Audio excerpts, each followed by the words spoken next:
Армысыздар, құрметті тыңдаушылар. Бүгін біз сіздерге тағы да мынау жаңағы тылсым күштер туралы, мынау көріпкел көргендер туралы әңгімемізді жалғастырайық деп отырмыз. Әрине бұл әңгіменің бәрі мынау қазір қоғамда дау тудырып жатқан Жанат Бақыттың жаңағы инстаграмдағы сөздеріне қатысты болып отыр. Енді пікір жазушылар міне қанша айтсақ та, енді оны надандық емес, топастық деп айтуға болады. Надан деген ол оқымаған адам. Наданды оқытса, ол ертең ғұлама болып кетуі мүмкін. Ал топас ол оқытсаң да оқпайтын адам. Мына менің кітабымды оқи алмайтын адамдар бар екен. Олар жаңағы топастар. Оқи алмайсың ба сен топас? Өйткені біз оқып отырмыз ғой. Ғалымдар оқып отыр. Мына жас балалар өте жақсы. Жас жігіттер 25-30-дағы өте жақсы түсінеді. Сондықтан менің бұл кітабымды оқып, маған көмектесіп жүрген жаңағы өте көп шәкірттерім. Ал енді сол қанша айтсақ та жаңағы сіз Аллахқа серіктес, серік қосып отырсыз дейді, көріпкел көргенді жақтап айтқан үшін. Енді мен сіздерге айтамын, бұл топастарды ойып, муфтиің болсын, имамың болсын, 30-40 жыл жаңағы басын сәждеге жарып жүрген жаңағы салафитің, ваххабитің болсын. Олар талай айтысқанбыз, олар ешқандай міне Құран кәрімнен міне мысал келтіре алмаған, көріпкел көргенге қарсы айтылып түсіп тұрған жоқ. Сондықтан сол топастарға мен мынаны айтайын деп отырмын. Қазір ютубта Жанат Бақыт тылсым дүние жаңа қадам деген бағдарлама болыпты. Мен бастан аяқ көріп шықтым. Осы Жанат Бақытқа қатысты 6 адамды, 4 психолог, 1 регрессолог және муфтияттың бір адамын келіп, осы Жанат Бақытқа қатысты бір талай жаңағы сұхбат жүргізілген екен. Өте білімді, сауаттар өте жоғары жаңағы психологтар келген. Міне сол адамдардың арасында ана муфтияттың жіберген адамы, анау комментаторлар жазғандай, аузын буған бұқадай болып, бір имам Ғазалидің бір мысалын айтты да қойды. Мен тағы да айтамын, хадис ол қазақтың салт дәстүр, әдет ғұрпы, бұл хадистен жоғары.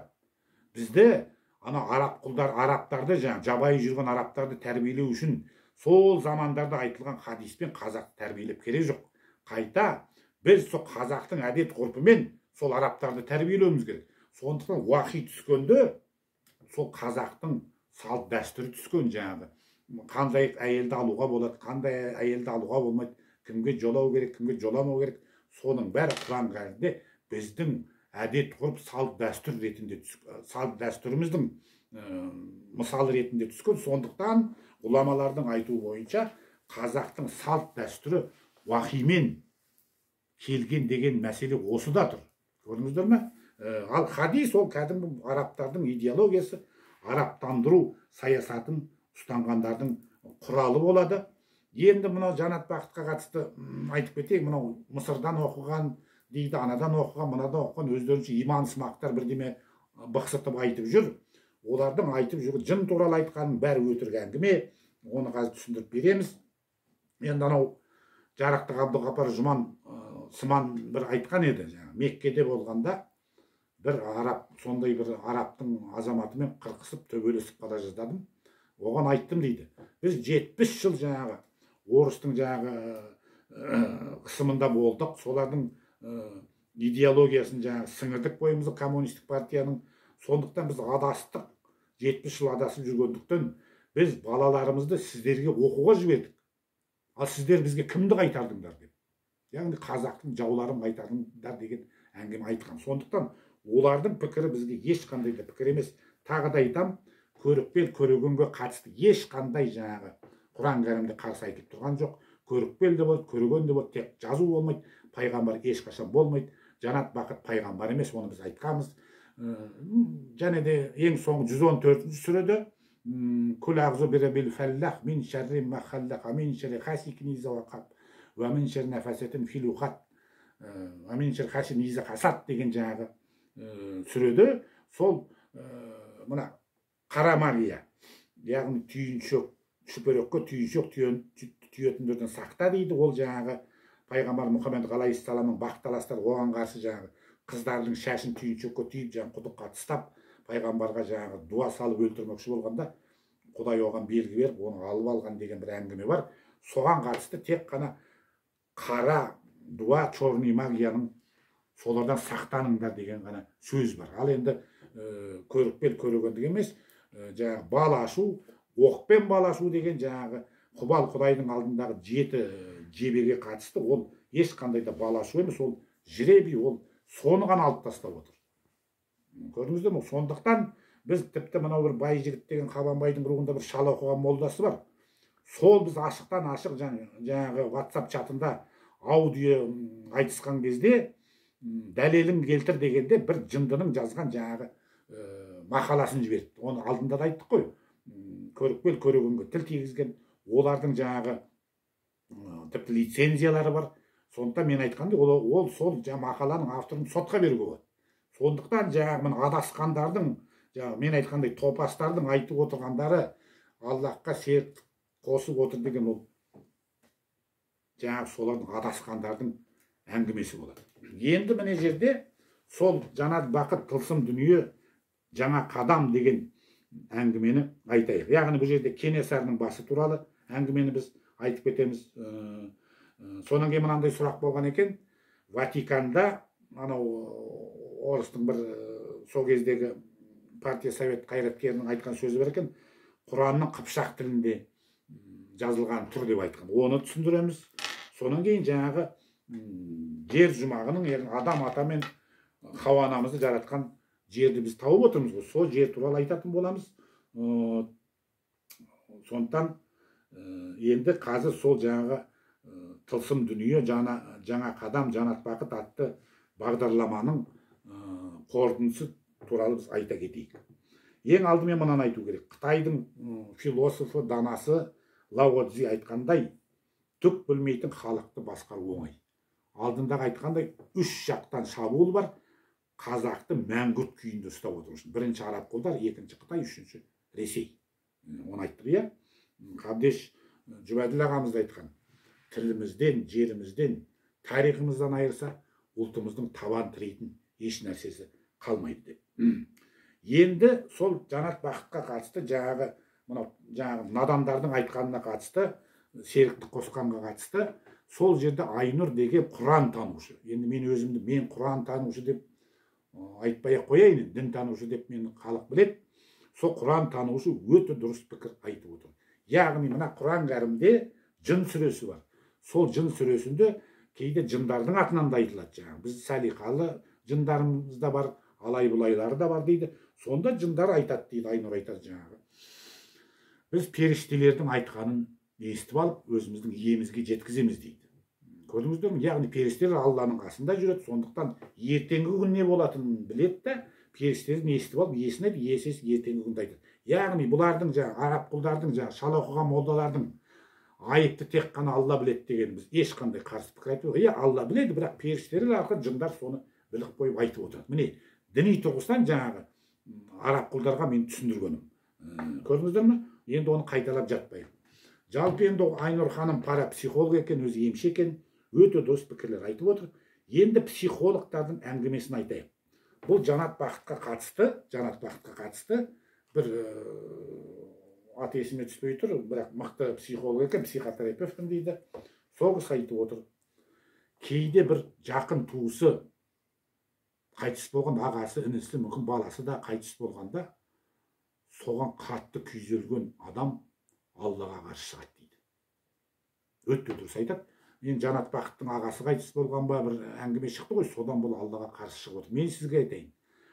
Көктегі тәңірге, көктегі жаратушыға жанат бақыт қарсы шығып отырған жоқ. Көрдіңіз ба? Ол сіздер егер оқпасаңыздар, ол өз жайыңызда, сол надан күйлеріңізде жүре беріңіздер. Олар жөнінде міне Құран кәрімнің өзінде айтқан: "Ей Мұхаммед алейхиссалам, сен оларға басыңды қатырма. Олардың ісі менімен болады. Біз олардың көздерін соқыр, құлақтарын керең қылып тастағанбыз" дейді. Ол құлағы керең, көзі соқыр комментарий жазып, өздері масқара қылып қайтесіздер енді. Міне, осындай әңгіме айтып отыр. психотерапевт және де ол мынандай әңгіме айтып отыр. Бұларды дейді жындыханаға жаба алмаймыз. Иә, Жанат Бақыт ешкім жындыханаға жамбайды, өйткені құлағына дауыс еститін адамдардың екі түрі болады. Расында да шизофрения, наркомандар, жаңағы нашақорлар, шизофрениктер, алқаштар, жаңағы айтады ғой, жаңағы белый горячка, сол кезде дауысты естіп жыландардың жүргенін көретін. Ол басқа мәселе. Ол басынан зақым алған, ішкіш болған, нашақор болғандардың көретін, еститіндер мүлде басқа да, мына қасиетті адамдардың еститіндері мүлде басқа болады. Сондықтан мына жерде айтып кетейін, яғни ана жаңа психотерапевт айтып отырғандай, бұл Жанат Бақыт жаңа ана кісі болжап отырғандай ешқандай көктегі бір құдайға қарсылық көрсетіп отырған жоқ. Оның қасиеті бар. Құлағына біз айтқандай Заратустраның дауысын естіп отыр. Өйткені Заратустраны құдай санап кеткен. Осы жерден Жанат Бақыт адасып отыруы мүмкін. Яғни Заратустраны құдайға санап отыруы мүмкін. Ол адасып отырған Аллах тағала біліп көріп отыр. Алайда Құран кәрімнің мына Тұр сүресінде өткенде айтқандай былай деп айтылған. Осы кітапқа серттеп Құран кәрім айтылған, және де теріге жазулыға серттеп 12.000 бұқаның терісіне алтын әріптермен жазылған Авест айтылып тұр. Оның дәлелі бұның Тұр сүресінде болуы. Тұр дегеніміз бұқа деген сөз, жабайы бұқа, яғни сол Тұран елінен Заратустра шыққан. Ана бір жындыны жазған комментарий жазыпты, ана менің сөз тәжік, мәжік, зарастризм, Иран, Сиран. Ол зарастризм дүниежүзі. Көк тәңірлік дін, буддалық дін, христиан діні, юдаизм деп бұрмалап, бүкіл дүниежүзі сол Заратустраның дінін қазір ұстанып отыр. Сондықтан Құран кәрімде екі кітапты да мойындап отыр. Ең алғашқы түскен уахи сол Заратустраның Авеста кітап, Әу-Баста деген біздің тілде түскен, және де ең алғашқы топан су туралы хабар сол жерде болған. Сондықтан мына Ресейдің жаңағы астрологы Павел Глобаның айтуынша, это праматерь всех религий дейді. Барлық діндердің атасы ол Заратустра діні. Нағыз уахи болған. Көрдіңіздер, нағыз уахи болған. Сол түскен. Кейін бұл діндер бұрмаланып келгендіктен, Найманның бақсы балгерлері деген жаңағы тарауында біз алғы сөз ретінде Шоқан Уәлихановтың орысша жазған жаңағы сөздерін қазақша келтірдік. Яғни бақсының ойыны дегеніміз ол атой салып аруақтарды шақыру. Ойнаған сайын бақсылардың жындары қоза түседі. Ақырында бұлқан талқан болып сұрапылданып барып құлайды. Біраз уақыттан кейін ол есін жиып алып талып жатқан кезде аруақтардың оған айтқан сөздерін жеткізеді. Бұл пайғамбарлық дейді. Бұл енді это пророчество деген сөз ғой. Енді міне ең мықты бақсыларды осы үш бақсы үш түріне бөледі. Шоқан кіші бақсы, орташа бақсы және де ұлы бақсы дейді. Ұлы бақсыларды қақин дейді. Бұл біздің қағын деген сөзден, қағыну яғни бесица, жындану деген сөз осыдан болған. Бақсыларды қағынды дейді ғой. Міне қақин деген сөз, қағын деген біздің сөз қақин деп бұрмаланған. Осыдан қаған деген, қахан деген сөз пайда болған. Өйткені ежелде Геродот айтқандай, елдерді патшалар болғандар, олар қасиеттері бар, көрікпел көрегендер болған. Оны өткенде айттық, оған тоқталып жатыр. Енді осы дауыс құлаққа дауыс еститіндер жөнінде біз былай деп жазған едік. Қазақстан Республикасының жүйке ауруларына шалдыққандарға көмек көрсету туралы атты заңында құлақтарына дауыс еститін адамдар жүйке ауруына шалдыққандар деп айтылған. Көрдіңіздер ме? Ол жаңағы алқаштарды айтып отыр. Кеңес дәуірінде бұндай адамдарды есалаңдар интернаттарда қамап ұстап қорлаған. Яғни ол кезде қолайлы болды, дауыс естіді ме қамап тастайды. Міне мына менің ағам Базылхан Қажы, міне екі ордені бар, көріп тұрсыздар. Бұны жындыханада ұстап, бұл летающий тарелканы көрдім деген. Содан дауыс естіді деп, бұны жындыханаға қамап ұстап, кейін бір біздің апайымыз Фарида барған кезде айтады ғой. Сен енді көрмедім деп айтырса, сен шығарып алайын десе, жоқ, көрдім деп отырып алған. Өткенде айттым ғой, бұл аян алды ма? Міндетті түрде айтты. Леонардо да Винчиді де мысал алып кетілді. Міне, қазір кейін бұл кеңес дәуірі келіп, бұл жаңағы емшілер қауымдастығы жаңағы рұқсат етіліп, өкімет лицензия бере бастағанда, ол жындыханада болды деген қағаздардың бәрін ақталып, шет елге шығып танымал болып жаңағы осы емшіліктің алқасында долларовый миллионер болып отырған азамат. Көрдіңіз бе? Сократ орденін алған және қасиетті Елена орденін алған. Ол орденмен Англияда жүрсең, әрбір ағылшын азаматы басындағы шляпасын шешеді екен. Көрдіңіздер ме? Ары қарай. Біріншіден, бұл заң Ресейдің дәл осындай жағдайға байланысты жазылған заңынан көшіріліп алған. Көшіріп ала салған Ресейдің заңынан. Біз оны зерттедік қой. Тіпті баптары мен тармақтарына дейін сәйкес. Екіншіден, қандай да демократик болса да мемлекеттік дегеніміздің күш қолдану аппараты екені белгілі. Осылай бола тұрғанда құлақтарынан дауыс еститін адамдар қай замандарда болмасын мемлекеттерге қауіп төндіріп келген. Өйткені бұндай адамдар басқалардың артық туғандықтарынан халықтың санасына әсер етіп, керек десең мемлекеттік төңкеріске итермелей алған. Сондықтан бұл заң осындай адамдарды керек болғанда жындыханаларда қамап ұстап отыруға қолайлы. Қазіргі біздің заңда қолайлы. Керек десе қамап ұстайды. Құлағына дауыс еститін Иса пайғамбарды мемлекет осындай қасиеті үшін өлтірді дейді. Көрдіңіздер ме? Өйткені одан қорықты, ол енді өзін патшамын дейді. Ана билікті құртып жібермекші болды. Ал енді құлағына Жәбірейіл періштенің дауысын еститін пайғамбар Мұхаммед алейхиссалам осындай қасиеттің арқасын діни және саяси төңкеріс жасады. Ислам дінін енгізіп, араб халифатын құруға мұрындық болды. Алла айтқан сөзін оның өзі және халық Аллахтың айтқанды қабылдайтын адамды пайғамбар дейді. Материалистік психологтардың айтуынша, бұл естілген сөздер сол адамның есіне дауыс ретінде келетін адамның өз ойлары екен. Көрдіңіздер ме? Орысша айтқанда, голоса, которых слышат эти люди, это собственные мысли, которые приходят на ум в виде голосов деп. Оның да бір ақиқаты болуы әбден мүмкін, бірақ ондай дауысты жанат уақыттай дауысты есту үшін өзінің ойы дауыс сияқты келетін жағдай болғанда, бұл рухани деңгей өтті жоғары, интуиция өтті мықты жанат бақыт адам. Сондықтан мен өзімнің көріп келім Нұркамал жеңгемізге барып, мен магистр космоэнергетика альтернативный психология соғысы көрсеткенде қасиеті бар мына қыздың, бірақ өзі тарих пен филологиядан өте мықты дайындалған деп айтқан еді. Көрдіңіз бе? Сондықтан міне, енді бұл жерде бізден басқа да құлағына дауыс еститін адамдарды білеміз. Олармен араласып 10 жыл бойы мен шариғат жолын ұстанып жүрмін. Міне осы ақ жол арқылы мен ашылдым жаңағы. Мен өзім де жаңағы космоэнергетика және альтернативный психологияға арналған адаммын, яғни посвящен космоэнергетику, альтернативный психологию. Мен де мына адам ата мен Хауа анамыздың жаратқан жерді сол аян алып, кешке жақын жаңағы құтпан намазынан кейін Құран бағыштап, жаңағы Серікбол Қондыбайдың, қазақ мифологиясының авторы Серікбол Қондыбайдың аруағына Құран бағыштап, Аллах тағала маған білім бере көр деп тілеп ұйықтап қалған едім. Олай болғаны мен мына Ергенекоңды, Шыңғыс ханның моңғолдар шыққан жерді іздеп жүрдім. Маған төрелерден тапсырыс түсті, Шыңғыс ханның қазақ екенін дәлелдеуге.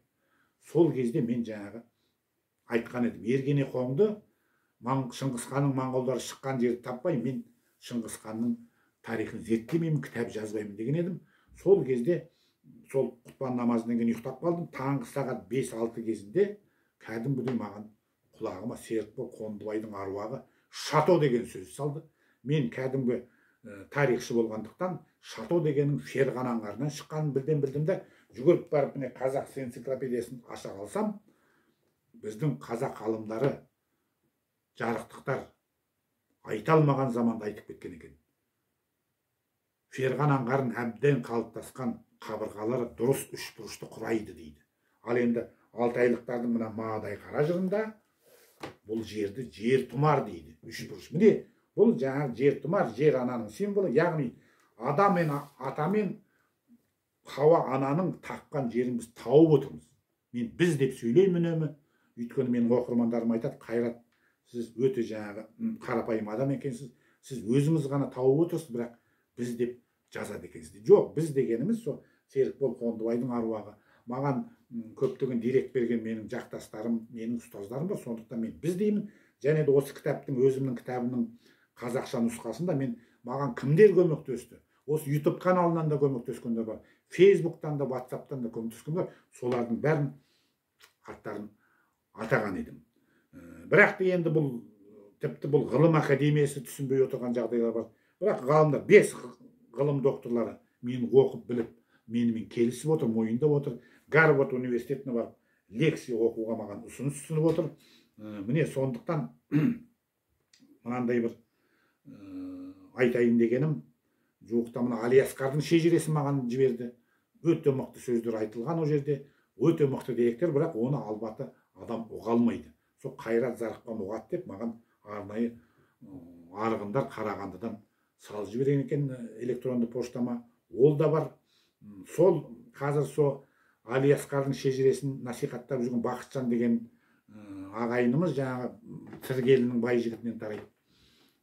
Сол мына оқушылардың алдында сонда жазылған өсиеттер болса керек, соларды айтып жүр. Сол жерде мынандай бір өсиет менің есіме келіп тұр, және де дәл менің тағдырыма қатысты айтып тұрған сияқты. Өйткені ол жерде сол Бақытжан айтқан еді сол өсиетті. Тау шағылмайды, жел құртады дейді. Ер шағылмайды дейді. Наданы көп ел кездессе сол құртады дейді. Көрдіңіздер ме? Міне, осындай жағдайда отырған жайымыз бар. Араб құлдардың түрі анау, өз тілін өзі білмейтін мәңгүрттердің түрі анау билікте отырған. Ресейдің түрі мынау, Қытайың мынау жаңағы елімізге визасыз кіріп жатқан. Міне, енді біз мынаны айтайық. Бұл жерде жаңағы маған жаңағы Ұлжан деген қарындасымыздың сіздің айтқаныңызға мына Жанат Бақыттың айтып жүрген ұқсайды деген мәселе менің өзімді ашқан, мені космоэнергетика және альтернативті психология арнаған посвящать еткен Алханова Сандуғаш Қабдешқызы, қазір оқысының атағы дардай космоэнергетика прогресс. Ол кезде жай ғана космоэнергетика альтернативті психология шебері болған еді.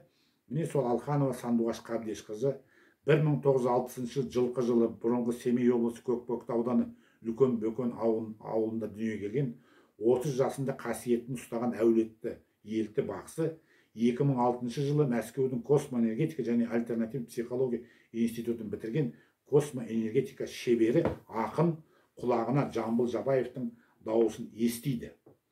Елті бақсы бола тұра ислам дініне ешбір қиянат жасамаған, ғанибетті ғибадат жасап, менің де хидаятыма, яғни иманыма келуіме, пайғамбар Мұхаммед ғалайиссаламның сүннетіне құлшыну сезімінің оянуына себепші болған адам асат аяқ ұстап қарғыс туғанын қайтарады, шариғат жолына салады дейді. Бұл мыңдаған адамдарды шариғат жолына салған. Сонда бұл біз кітабымызда біз жазып отырмыз. Біз басында бас кезінде біз де аруақтарды сыйынып кетіп жүрдік та, кейін Құранды оқи келіп, ол кісі маған Құран берді. Мына Артбек қажылар аударысқан Құранды, қазақтың қарапайым тілі өте жақсы жазылған. Сол Құранды оқи келе біз жаңағы тек қана бір Алла жаратушы екен, төбеде бір Алла екен, басқа ешкімге біз сыйынбау керек екенбіз болған. Сондықтан да содан кейін де мынау ақ жолдан кейін қазір біз Баянбай әулиенің басына барсаңыздар, ол жердің Шырақшы Амангелді бақсы деген ағамыз бар. Сол жерде жазып қойған, орыс Ресейден келгендерге жазып қойған. Не плакать, не причитать, просить только Аллаха дейді. Қайдағы серіктестік? Жаңағы топастардың жазған көрмейсіз? Аллахқа серіктік. Алдымен Құранды оқыңдар. Құранды оқы, және оқы. Сол кезде сенің сауатың ашық. Ал хадисті тыңдасаң, онда сен адасасың. Міне Ержан Қажы Малғажыұлы муфти болған, мына Қайролла Қабжелер ағамыз аударған Құранның алғы сөзінде Құран кәрім сан қырлы хикметтерге толы қасиетті кітап. Ол бізге адамзаттың өсіп өрлеу дәуірі мен бүгінгі жетістіктерін және болашағын баян етеді. Құран екі дүниені бақытына жетелейтін бағдаршам іспетті. Яғни бұл тарихи дерек ретінде де біз Құранға сілтеме жасай аламыз. Міне осы Алханова Сандуғаш Қабдешқызы мен алғаш келген кезде маған айтқан еді. Сіз аян көріп келекенсіз. Көрдіңіз бе? Расында мен аян көріп келмін. Мен көп нәрсені аян алып айтып отырамын. Серікбол Қондыбай да аянмен жазған адам болған. Ежелгі жазушылардың, зерттеушілердің бәрі де аянмен жазатын болған. Сондықтан Құран кәрімде айтылатын сөз сондықтан айтылған. Құдайдан, жаратушы Құдайдан ең көп қорқатындар олар ғалым адамдар деген еді. Ал енді осы Алханова Сандуғаш қызына қатысты айтатын болсақ, бұл кісі мына Жанат Бақыттың айтып жүргендер баяғыда маған айтып болған. Бұл кісінің бір-ақ кемшілігі бар, ол халықтың алдында сөйлей бермейді. Мына Жанат Бақыт енді бір жағынан журналист қой, репортер, КТК-да жұмыс істейді, оған сөйлеу оңай. Біз ол кісіге талай интервью алайық, талай сіз сұхбат беріңіз дегенде ол беруден бас тартты, бірақ сол Жанат Бақыттың айтып жүргендерін ол да құлағына дауыс естиді ғой. Ол баяғыда айтып кеткен. Сондықтан менің тыңдармандарым, Жанат Бақыттың тыңдармандары екеуміздің айтып жүргеніміз ұқсас дегені осыдан болған. Және де ең бастысы бұл Алханова Сандуғаш Қабдешқызы, міне менің Шамбала Найманов деген тарауы бар. Бұл Шамбаланың қай жерде тұрғанын айтып кетті. Айтты. Көрдіңіздер ме? Кәдімгідей құлағын айыл, бұл жер кіндігі деді. Жер кіндігі деген сол Ферғана аңғары болады. Соның сипатын бәрін айтты, мына кітабымызда жазылған. Ал енді Асан Қайғы атамыз да бұл Шамбаланы да жер кіндігінде бәрін тапқан. Сондықтан біздің шежіреде сол мынау біздің міне тарихылым кадет Жейнолла Қайсенов ағамыз шежіреші, шежіре танушы ғалым ағамыздың сонда Асан Қайғы сол жер ұйығын, жер жұмағын тапқан кезде былай деп айтқан екен дейді. Шіркін Алланың шын көңілмен жаратқан жері сен екенсің. Барлық десе барлық ақ екенсің. Сәуірдің бұлты сенде туады екен. Мал кіндігі сенде болады екен. Қазақ жалам ат қойған екен. Әй түбінде бір шөлдеп өтеді ғой деген екен дейді. Көрдіңіздер ме? Міне құрметті ағайын, бұл жер кіндігі, бұл Шамбала да осы жер, Шам өлкесіндегі Тұр тауы да осы жер Құран кәрімде айтылған. Ешқандай Арабия жақта мына Құран кәрімде айтылған қасиетті жерлер жоқ. Біздің аталарымыз сол жаққа кетіп, мына қасиетті қара тасты Қытайлар тартып алмасын деп алып кеткен. 4-ші ғасырларда мына Зайсанның Жемени деген жерінен кеткен. Оның атасы Ибрагим, оған Аллахтың сәлемі болсын, пайғамбар. Сондықтан бұл тасты алып жүріп талай жерді аралаған біздің аталарымыз. Сондықтан Жүсіп Баласағұн кезінде айтқан, жер шары ол қыпшақтың бақыты деп. Біздің аталарымыздың ат тұяқтарын баспаған жері жер шарында болмаған. Құрметті ағайын, міне қасиет туралы, тылсым дүние туралы, жаңа қадам туралы айттық дейміз. Жаңағы психологтардың айтқанын айттық. Бір нәрсені айта кету керек. 6 адамның бірде біреуі де Жанат Бақытқа тіл тигізген жоқ. Өйткені олар бәрін түсініп отыр. Бәрін түсініп отыр. Әрине, 2-3 ол жерде қатты материалист болса да, Айнұр ханым ол Құран танушы, өзі қасиеті бар адам, парапсихолог. Ол өз тұрғысынан өте дұрыс түсіндірді. Ешкім, енді ол мемлекет осылай ұйғарды ма, 6 адамды Жанатқа қарсы қоймақшы болды ма, не болмаса осылай оны қолдасын деді ме, ол жағын білмейміз, бірақ нақты білгілеріңіз келсе, мұқият тыңдаңыздар. Мұқият тыңдаңыздар. Яғни, тақырыптың аты Жанат Бақыт, тылсым дүние, жаңа қадам.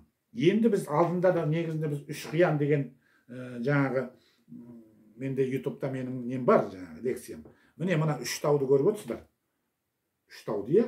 Осы үш тау, міне, анау Америкадағы Пасх аралында міне қайталанады. Үш тау міне.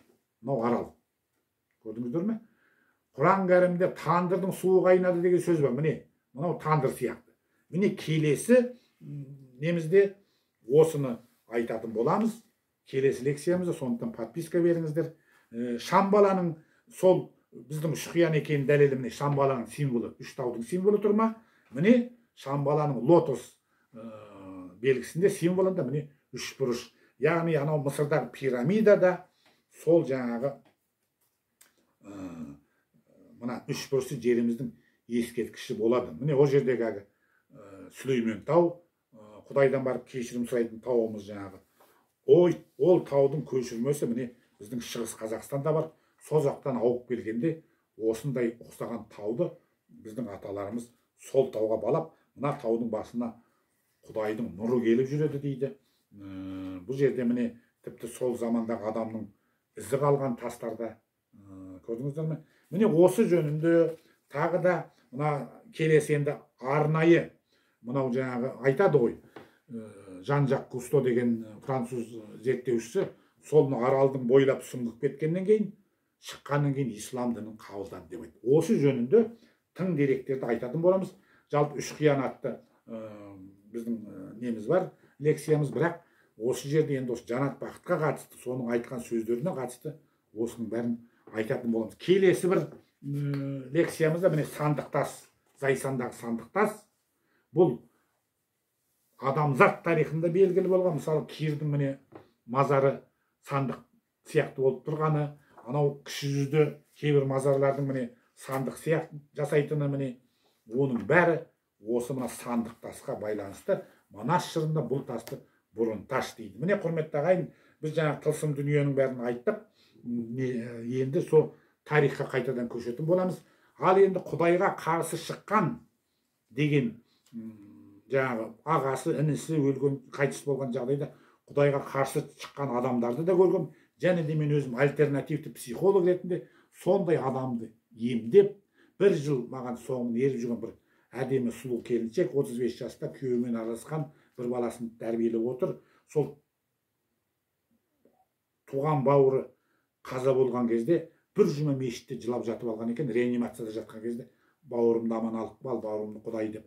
Кейін інісі қайтыс болғанда депрессияға түсіп, Құдайға қарсы түсіп кеткен бір келіншек туралы, қыз туралы оны да айтатын боламыз. Тыңдағандарыңызға рахмет. Сіздермен болған Қайрат Зарапхан.